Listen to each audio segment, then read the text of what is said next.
Bismillahirrahmanirrahim. Assalamualaikum warahmatullahi wabarakatuh. Salam sejahtera bagi kita semua. Selamat pagi teman-teman dan ibu dosen. Semoga kita dalam keadaan sehat walafiat. Amin ya rabbal alamin.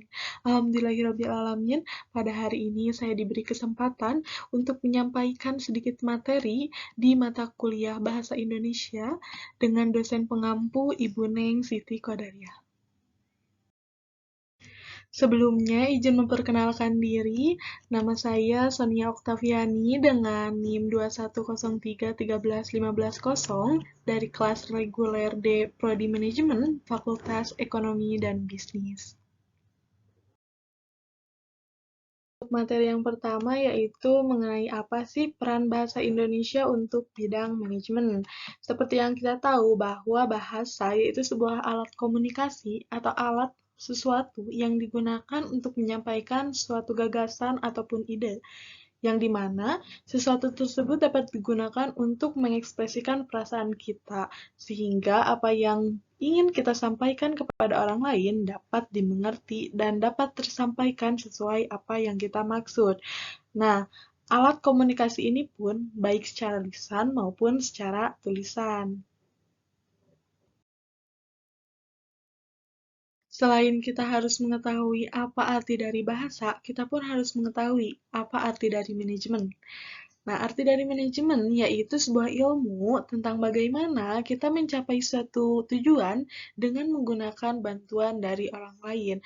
Karena manajemen tidak akan berdiri sendiri jika tidak ada bantuan dari orang lain untuk menyukseskan sesuatu ataupun sebuah perusahaan.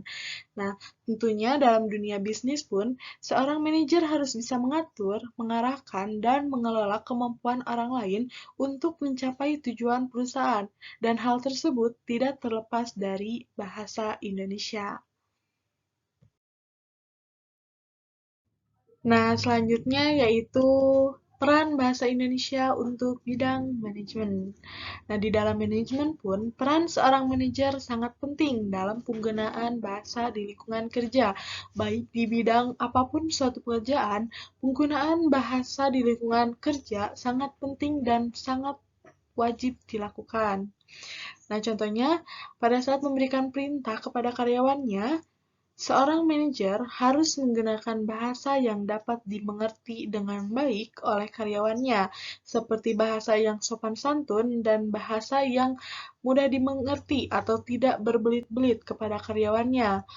Nah, berfungsi agar karyawannya tersebut tidak melakukan kesalahan dalam pelaksanaan tugas yang diberikan oleh manajernya. Agar menghindari kesalahan-kesalahan tersebut, kita harus dapat berlatih menggunakan bahasa Indonesia yang baik dan benar. Kita mungkin sudah tahu apa sih sebenarnya perbedaan peran dan fungsi. Materi selanjutnya, saya akan menjelaskan mengenai fungsi bahasa Indonesia untuk manajemen. Fungsi utama bahasa yaitu sebagai alat komunikasi atau sarana untuk menyampaikan sebuah informasi. Nah, adapun fungsi bahasa Indonesia di bidang manajemen.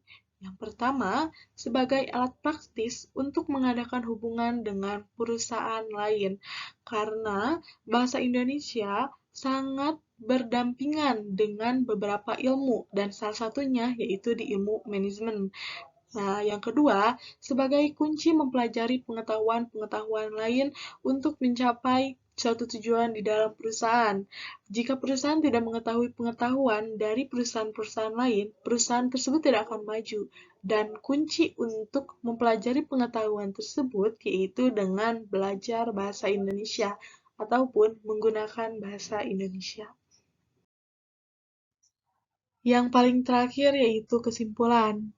Melalui bahasa, manusia dapat berhubungan dan berinteraksi dengan alam sekitarnya, bukan hanya dalam alam sekitarnya saja, di dalam kehidupan sehari-hari, di dalam suatu pekerjaan, manusia dapat berhubungan dan saling berinteraksi, karena pada hakikatnya manusia yaitu makhluk sosial yang saling berinteraksi dan saling berhubungan. Nah, manusia pun dapat memikirkan, dapat mengelola, dan memberdayakan segala potensi yang dia miliki untuk kepentingan dalam kehidupan umat manusia untuk kesejahteraan adil dan makmur. Nah, manusia pun dalam berkomunikasi tentu harus memperhatikan dan menerapkan bagaimana etika yang baik sehingga terwujudnya masyarakat yang madani, selamat dunia dan akhirat. Jadi, sebagai warga Indonesia, kita harus menggunakan bahasa Indonesia yang baik dan benar sesuai etika dan aturan yang sudah ada. Cukup sekian yang dapat saya sampaikan. Mohon maaf bila ada kesalahan. Terima kasih. Wassalamualaikum warahmatullahi wabarakatuh.